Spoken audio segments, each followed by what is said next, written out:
Hey everyone, welcome to The Zest, the official podcast of Orange Coast Magazine. Today's guest is a cooking show host on The Today Show, a cookbook author, and the creator of the food blog Dada Eats, where she creates recipes from everything, including healthy pancake bread to masala mac and cheese. Thank you so much for being here, Samah Dada.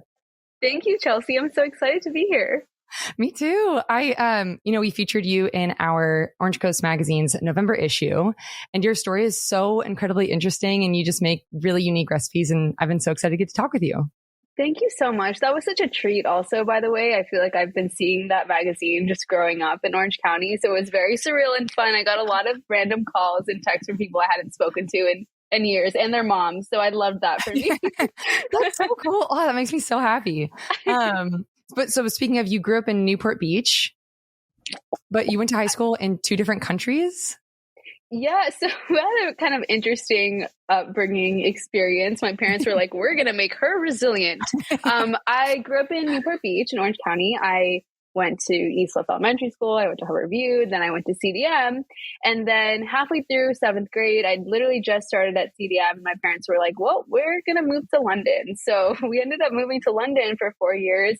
Which at first, that's such a formative time, like seventh grade. Like I was still rocking like my simultaneous braces and glasses. Like it's not it's not like the best time to be that, alive. Yeah. Anyway, it was great though, because I feel like London was so transformative for my palate and my experiences as just like a young adult. I experienced so many different types of foods that I had never really encountered in Orange County, and that really informed my experience. But yeah, it was definitely a time for sure.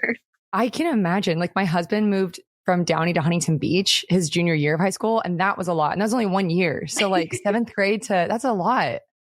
It was a lot. But you know what? It's one of those things where you look back and you're like, wow, that actually like really happened for a reason, which is so many things in life, but it was a really amazing opportunity for sure. What were some of the foods in London that were new for you?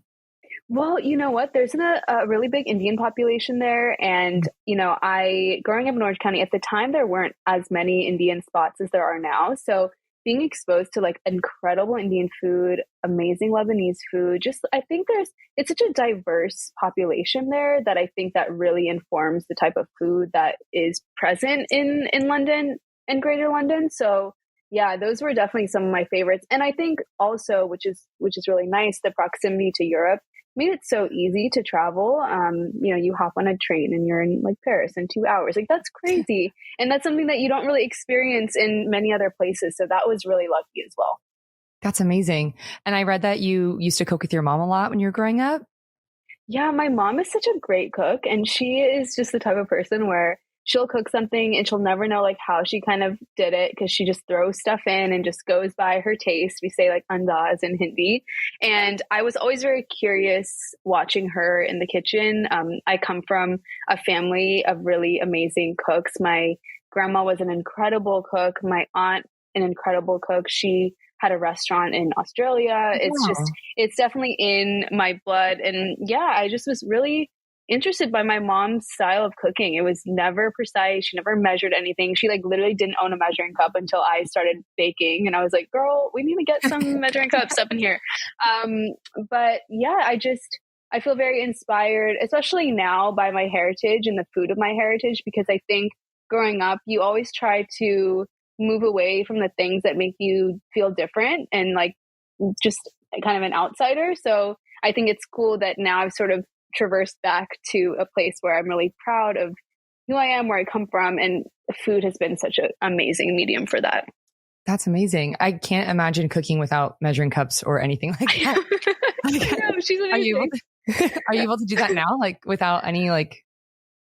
Kind of, yeah, I am. Sometimes I feel like when I'm testing recipes or developing recipes, it's really like a backwards process. So I will create something and be like, oh shoot, I need to like write this down so I can replicate it.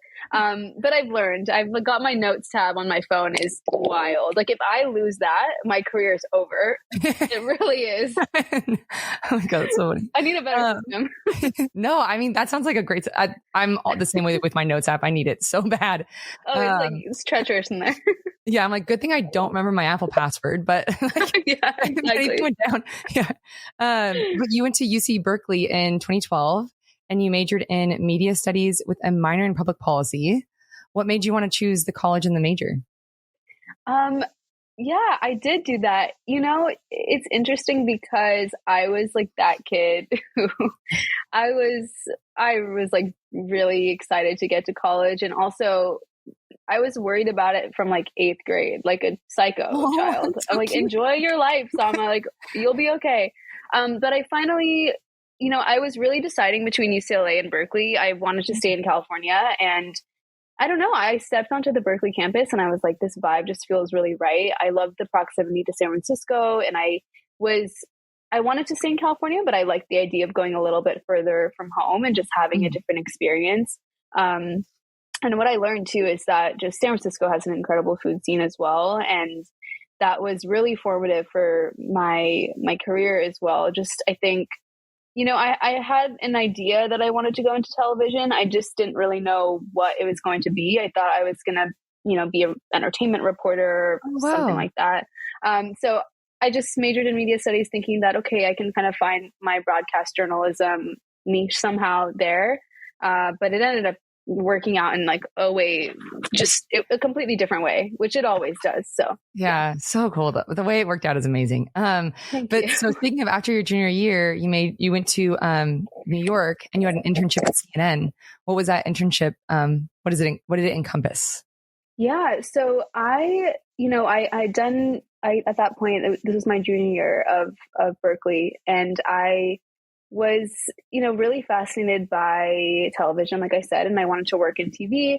And I applied to this internship at CNN, and I got it. It was really more in digital media and social media, which was just a really great experience. But more than the internship, which was amazing because it exposed me to different parts of television production, and it was really expansive and great, and I met a lot of cool people. But it was just being in New York that kind of changed my life, to be honest, because I went there for, I don't know how long the internship was. I don't remember, like maybe a few months throughout. I can't even, I'm like, when was it? I don't know. And I just spent my whole time when I was not at work eating. I just ate everything. It was crazy. I think I just fell in love with the food landscape of New York. And it was also at that time, when food Instagrams were not a thing. So I actually started Dada Eats that summer, inspired by all the food I was eating in New York. And I started it as a hobby because my food pictures were just fully taking up my camera roll. I was like, I need to do something with this.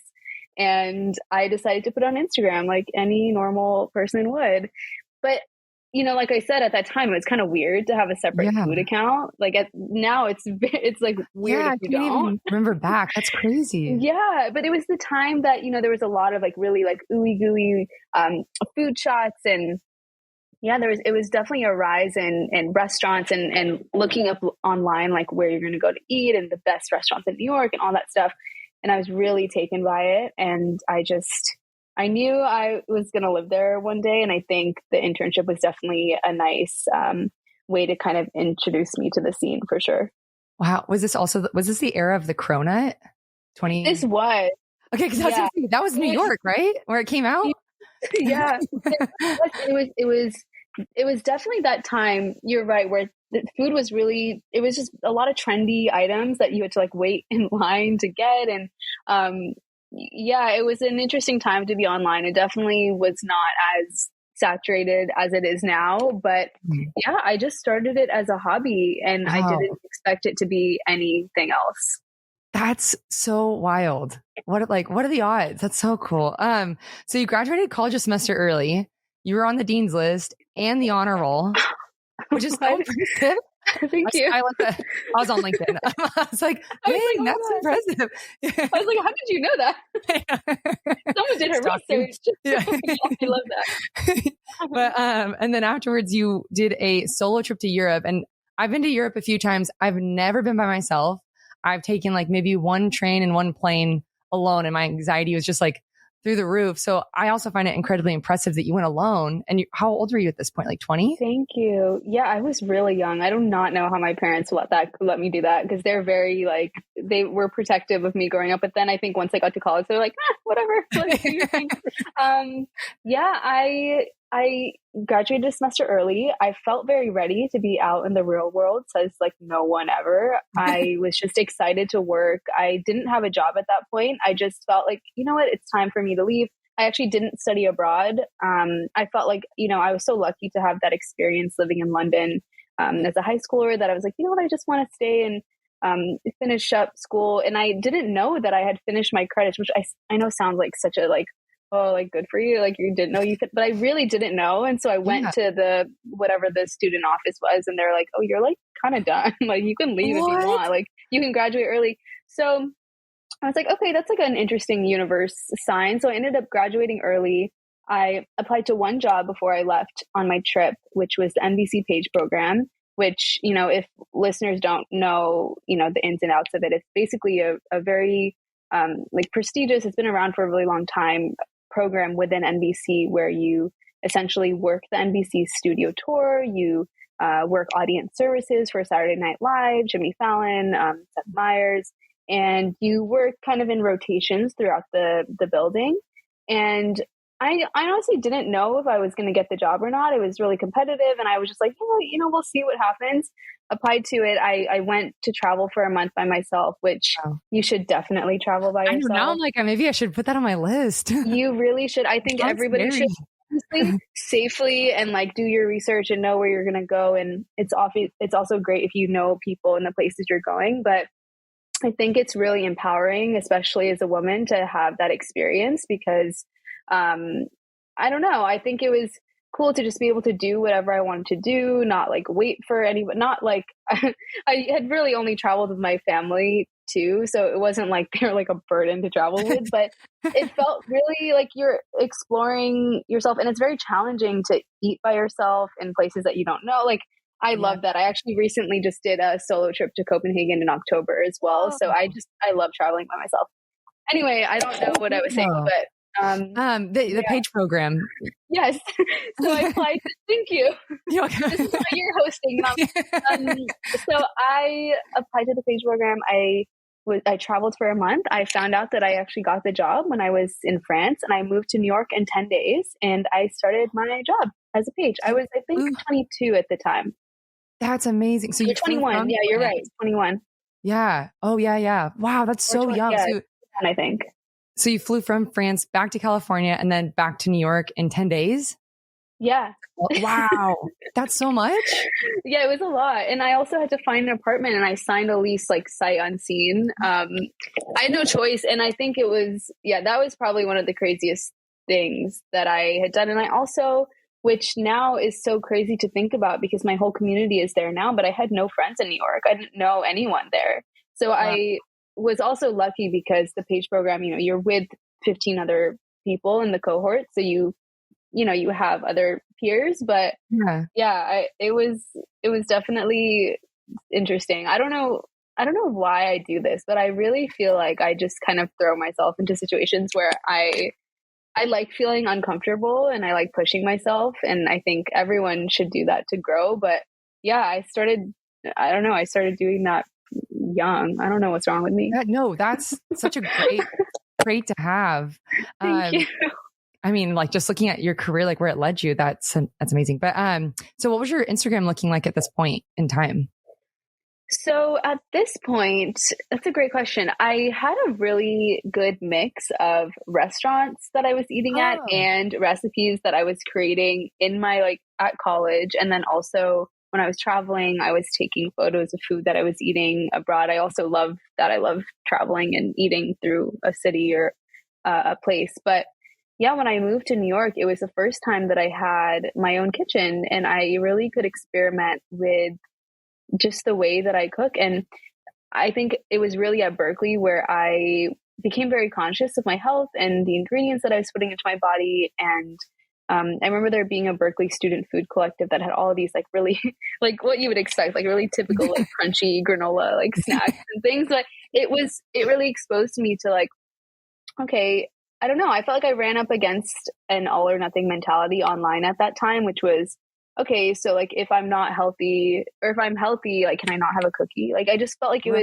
there was this kind of, nothing felt very balanced. And I, being conscious of my health, I also love cookies because you have to have them. Like it's a non-negotiable for me. So I was like, how can I create recipes in a way where I can have my cake and eat it too, and feel good. And also I felt like I was also experiencing a lot of friends in my page class that had a lot of dietary restrictions. So like I had a couple friends who were gluten-free or dairy-free, and it was really challenging and fun to start, developing recipes in that way. But that's sort of where all of this kind of came from. A lot of the recipes that I make are very minimal ingredients, they're healthier. And not to say that I don't really like subscribe to like the healthy this, healthy that. I don't like labels per se, but I think I always like pairing my recipes and my ingredients back to the most basic, minimal possible. Because I think more people can have it. It's very inclusive for a lot of different types of people, and you feel good eating it too. Yeah, definitely. I'm lactose intolerant, so I usually just take Lactaid with me everywhere because it's so hard to find a recipe that's like dairy free. It is. Yeah. It is. Well, now you got me. So all of my recipes are dairy free. So. That's amazing. Like what substitutes do you tend to use? So for butter, for butter, I'll use coconut oil. I really like coconut oil. Really? Or I'll use, or there's a lot of really great vegan butters on the market now that aren't like a bunch of crazy ingredients, because I really look for things I can pronounce. So I'm not like super precious about it. Like I'm not going to freak out if there's something that like, I'm like, oh, like that's not great. But I'm really conscious of it. And I think that it's important to know like what you're eating, where your food is coming from. I think a lot of people don't know, where their food is coming from or what they're eating, or it's a lot of processed things. So that was also a thing for me too, where I was like, it's cool to be able to create recipes and dishes that are very minimal, not processed, but still taste great. Yeah. I literally just found out that oat milk has seed oils in it. I didn't know. Yeah. It does. Yeah. It's really not great. It's not as great as people, think it is. And there's a lot of amazing ones on the market, and nut milks or plant milks on the market that are very minimal, that are just like water, cashews, salt, So yeah, I think there's a lot of alternatives now, which is also great. And by the way, it wasn't really that wasn't the case when I started baking this way. I started using almond and coconut flour in like 2016. It was very weird. And, one of my most asked questions at that time was like, what is almond flour? What is coconut flour? Now you can get it at Trader Joe's. So it's really come a long way, Wow. So was it really hard to source those ingredients when you were starting out? I found a lot of things at like health food stores or like specialty grocery stores. So I think it was not as accessible, but it was definitely something that I was trying to educate my audience on. And there weren't a ton of people cooking that way or baking that way at the time. So it was cool to have something that was, I don't know, I kind of created that niche for myself where it was like, okay, this is sort of the type of like plant-based or just conscious cooking that I'm doing. That, was sort of unique, but now it's very accessible. And I think a lot more people have caught on to sort of this way of cooking and eating. Yeah.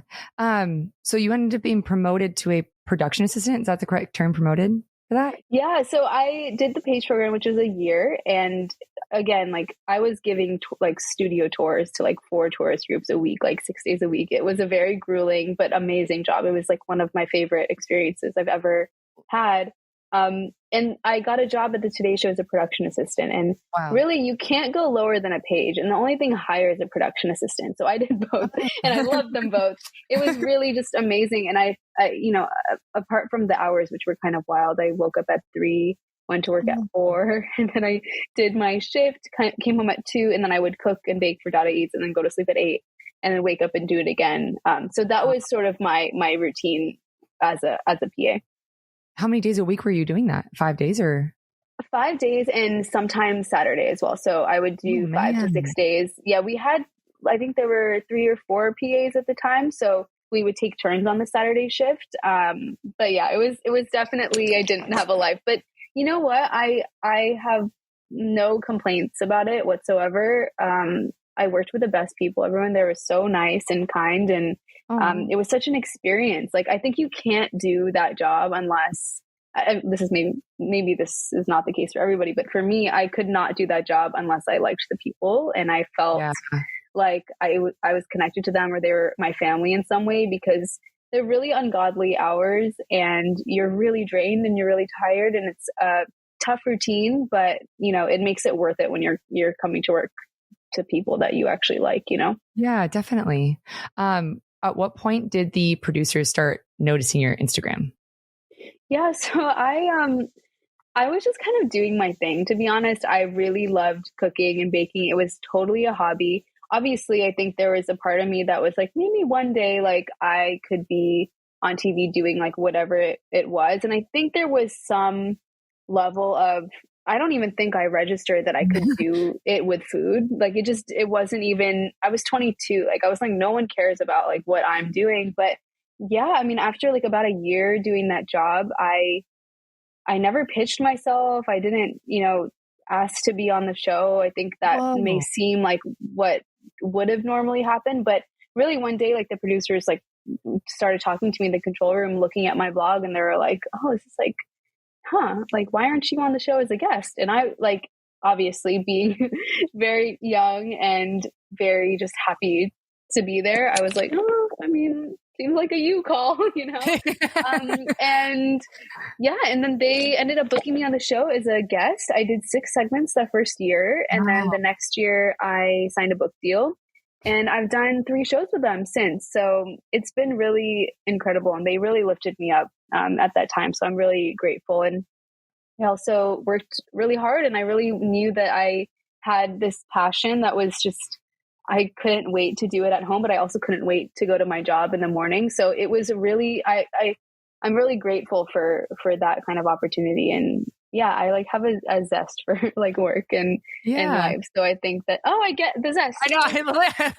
Like, shout out. That was totally on purpose. Yeah, but I feel really grateful. And yeah, it was crazy. I couldn't believe it because, you know, I think there was also a part of me that was like, okay, like if I want to, you know, be a broadcast or news reporter or whatever, like I'm going to have to go to a small town and report, you know, on whatever the local news is. And I was in New York. I was like working in like broadcast, like national TV. I just couldn't get myself to leave. I just loved it so much. So luckily it worked out in a way where I didn't have to do that.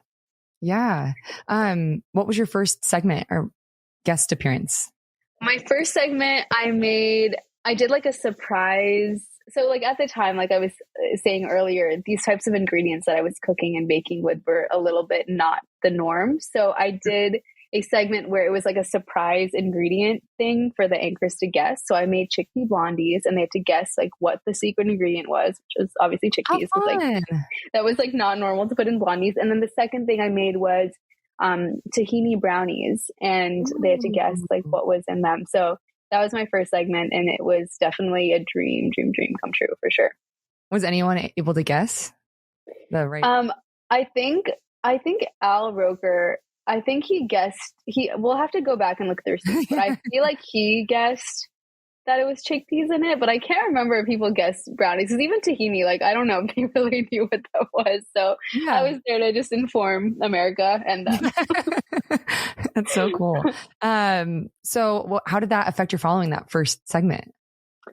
Oh my God, it was actually kind of crazy because I feel like, especially as a young person and like a young woman of color, it was so cool to be afforded that opportunity, number one. And number two, I did not have any idea like what the impact would be on like my Instagram, but like very significantly, like I think like 20,000 people probably followed me after that first segment. And I think it was cool because I had such a great relationship with the anchors off camera that it really, I think, came across on camera because I love all of them so much. And they have always been so kind and so respectful of me and my work. And I think that's just, it was so telling of who they are as people. So I think that was like a very cool thing to be able to just be like, oh, these are like people that I work with and that I love. And that kind of energy is very, you can tell when there's like genuine feeling there. Yeah. Oh my gosh, that's so cool. I feel like that must have made it a little less like nervous to like go up with people that you actually work with. that you knew? Yeah, well, I black out. Yeah, I completely just like, I think I just couldn't remember. And I remember, and now obviously it's different because I've done so many segments. I remember like prepping so much for that first one. And I was just like, okay, like I want to like get this right. And like, no. And then once you get there, you can't like control what you're going to say, like, because people are talking to you, you're going to just have to figure it out as you go, which I learned. But I was honestly more excited. I loved that. I actually, when I was in Berkeley, I created a food show where I would go interview chefs in the Mission District of San Francisco and like do this like whole little like series. So I'm not sure why I didn't connect the dots earlier, but I think I was always probably like destined to work in food media. I didn't know, but it became apparent later that this is probably what I should be doing. You did something similar like that for the Today Show, right? Oh yes, I did. Last year was probably the most similar concept to that. We did a show called How to Eat Plants, which is a completely plant-based travel and cooking show. It was the first one that has really ever been done, which was really cool. We traveled, around the US, and I got to interview different chefs and restaurateurs and business owners who are doing really unique things in the plant-based landscape, which I think is still has a bit of a stigma to it. But I don't think it's going to be that way going forward. I think there's so many insane innovations that are going on in that space. So we just wanted to highlight a few of them. Yeah. So you have that one, and then you have hashtag cooking. Yes. And hashtag cooking was more of a straight like to camera cooking show, which was really fun too, because I got to exhibit a lot of different recipes that, are either like greatest hits or ones that I developed for the show. And yeah, that was like a really fun experience for me too. I think I love working with people and I love working on a set. And I think it's always also such a collaborative experience. Like I could not do anything without the crew and the producers. And, even though you just see me, there's so many people behind the scenes working on it. So I'm so grateful for the whole team to make, a product that we're all so proud of. Yeah. And so are both shows on Peacock? Yeah, so they stream on Peacock and they're on Today All Day, which is the Today Show streaming channel. So they're kind of like constantly playing. I honestly don't even know when they're slotting it in anymore. But yeah, it was a really great time. That's amazing. So you mentioned your book deal. Can you talk a little bit about Dada Eats Loves to Cook It? Yeah, that was like a very whirlwind year for me. I had done the segments on the Today Show and had, got introduced to an agent who thought, maybe there's a book here actually. And at that time I was 24 and I was kind of like, whoa, okay. I actually have always loved to write. It was something that I thought when I was a kid, I really wanted to be an author. Like I wanted to write like mystery novels or something like that. I don't know. Yeah. So it was really a different type of dream that I felt like I was marrying a lot of different passions of mine together. So the book is really kind of like just being in the kitchen cooking with me. I wanted to make it really personal. And I felt like if I was getting the opportunity to write a book, I really wanted to write in it. So all of the head notes are very personal. I wrote a few essays in there about different places that I had lived in my life, or places that had sort of informed my cooking, like London, like my roots in India, even California. So, it's over 100 plant-based recipes that I like to say are for everyone at your table, because I do think that when people hear things like, oh, like vegetarian or vegan or plant-based, I think it's like, oh, like that's just going to be like a plate of steamed broccoli, which, I think we've evolved a lot since I wrote the book. But at that time too, like, I think there was a lot of education to be done, for a consumer to really get behind the idea of eating a meal with no meat. And there are, eggs in the book and obviously modifications for that. But yeah, it's really just a collection of some of my favorite recipes. And I had probably 10 that were, or maybe less than 10 that I had already developed, but the rest of them I created especially for the book. So yeah, it was a labor of love for sure. I loved writing. Yeah. 100's a lot. Yeah, it was a lot. And yeah. How did you come up with all of those? Or what inspires you when you're creating a new one? I like at the time was really having dreams about recipes, which I still kind of Oh, do. I know it's kind of insane. that's I really need to cool. relax.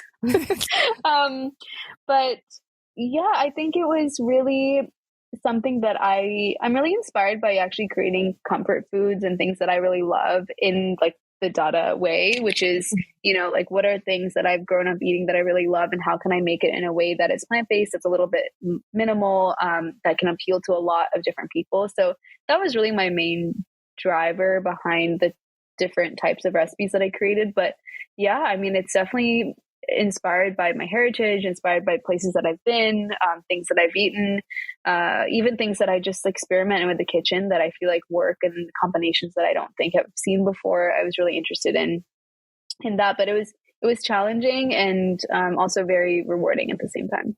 Definitely. And what are some of your favorite recipes from the book?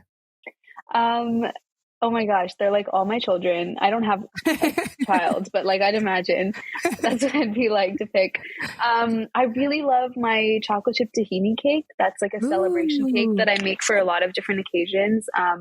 Actually made one yesterday for my sister's birthday, and it's a crowd pleaser. My chocolate chip cookie pie is also really great. It's something that very easy to make, and you can serve it with a scoop of ice cream on the top. You can just eat it plain. And then in terms of savory, I love my avocado cream pasta. It's sort of like a pasta salad, but the sauce is really minimal. It's really just made with like olive oil, avocado, basil, garlic, very simple ingredients. And it makes this really luscious, creamy sauce that you put on pasta, and it's just delicious and always a crowd pleaser. So unless you're allergic to avocado, don't eat it. But yeah. That sounds really good. That sounds like a dairy-free person's dream. Like creamy pasta again. That'd be amazing. So I wanted to talk a bit about your volunteer work, because you work with multiple different charities. There's God's Love, We Deliver Kitchen, the T-shirt charity, and Edible Schoolyard. How did you get involved with these? Yeah, so I'll start with God's Love We Deliver because I've been involved with them for the longest, and I just love them so much. I had volunteered there.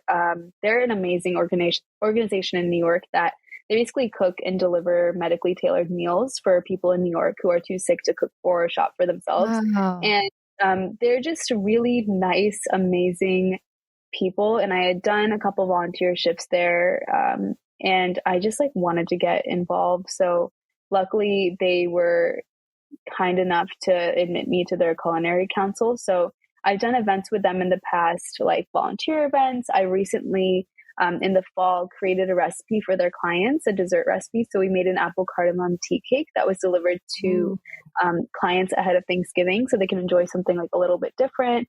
And it's all very specifically tailored. Like we have like supervision by like the nutrition department, so everything can be healthy and tailored to the clients, which is really great. Yeah, it's such an amazing organization, and like if anyone is in New York listening to this, like, definitely volunteer there. That's incredible. And did you start the T-shirt charity? Yes. So Buy This T-shirt actually was an organization I started with a couple of my friends at the start of COVID. So at the time, especially living in New York, I felt like we were experiencing and seeing a lot of just restaurants needing so much help with the fact that they were closed, takeout operations only. Like there was just a lot of limitations for the hospitality industry. So we started an organization where we created merch and also partnered with a lot of different brands to sell and raise money for restaurant workers, just as a relief organization. And yeah, that was really... Honestly, that really saved me living in New York during COVID at the start, because it was very dead and very quiet. So it was nice to be involved with something that felt like we were doing something good for the community. Yeah. God, that's so cool.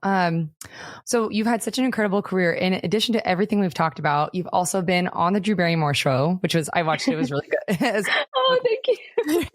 And then you were on the Forbes 30 under 30 list, which is like, congratulations. Like you're on there with Kendall Jenner, which I think is really cool.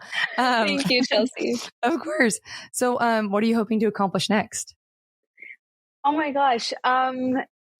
I feel so lucky to have created a community and have had so much help and support along the way. And I think it's the first time in my life where I just haven't really had something specific lined up. And I have some ideas of things that I want to do in the future. And I think it'll definitely involve more television and more collaboration with people that I love and really admire. So, definitely more date content, because I love creating dates, not like romantic dates, the ones that you eat. Like I love making, I love making recipes with dates. They're amazing. But yeah, just more food content, more TV. Hopefully just more involvement in the community. I actually did a couple of restaurant pop-ups in the fall where I got my community together in New York for a 2-night only dinner. So we served over 300 people, which was amazing. And I think the in real life stuff is what I would like to also do a lot more of. I think we all just really want connection and community, and we've had so much time to be like isolated away from each other. So that's definitely a goal for mine in the future. Amazing. Well, I'm excited to see what you do next. Thank you. So we're coming to the end of our time, but before I let you go, we have 3 final questions that we call our Thoughtful 3, and it just kind of reflects on your journey. So as we talked about, you went to high schools in 2 different countries. You traveled to Europe alone. You moved across the country as an adult. What have these experiences of putting yourself in new situations taught you? Ooh, that's a good question. Honestly, to control less and flow a little bit more. I definitely struggle with that as a person who loves control and wants to just have my, I just want to know, uncertainty is so scary for so many people, but I think that I've been faced with a lot of it in my life. And I think the best way and the only way to get through it is just to flow through it, because there are only so many things you can control. And if you release a little bit of it, I think it actually makes the journey a little bit easier and your head's a bit clearer, so you know where you want to go. Amazing. And then to piggyback off of that, what advice do you have for people who find themselves in situations where they're outside of their comfort zone? What's the worst that could happen? I always tell myself that sometimes when I'm feeling like fear is blocking me from doing something, it's what's the worst that can happen? I think also a big hurdle for a lot of people is just starting. I've experienced that before too. It's just sometimes the hardest thing you can do is just start. And once you get there and once you just take one little step forward, it actually becomes a lot easier. So I think just my advice would be to ask yourself, what is the worst case scenario you're imagining in your head? And it's usually not as bad as you think it's going to be, and just to go for it. Yeah. Wow. I love that. And then lastly, what skills or qualities do you think have been crucial to your success?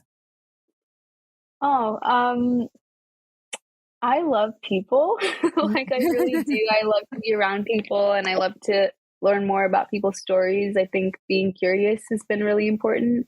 And then also, I never, obviously, I think it's healthy to say no to things that you feel like you don't have the bandwidth for, and to prioritize your self-care and your mental health. I'm not saying say yes to everything, because I don't always believe that, but I definitely think I've been really open to a lot of things and have said yes to experiences. And I never feel like I am above anything. I think I will do literally anything. I love any experience. I recently just decided that I wanted to go stage in a restaurant, just because I felt like I wanted a more restaurant experience. So I literally will just go. I told the chef, I was I will polish forks in the corner. You just tell me what to do. I just wanted to be in the atmosphere of something that I hadn't experienced in a while. So I don't know. I think just putting myself into new scenarios has been really beneficial for me and fun. Yeah. Well, I'm going to add that to my New Year's resolution list, because yeah. Well, thank you so much for doing this. Everyone go follow Dada Eats on Instagram and check out your show on Peacock. Thank you, Chelsea, for having me. Thank you so much for being here. Bye. Bye.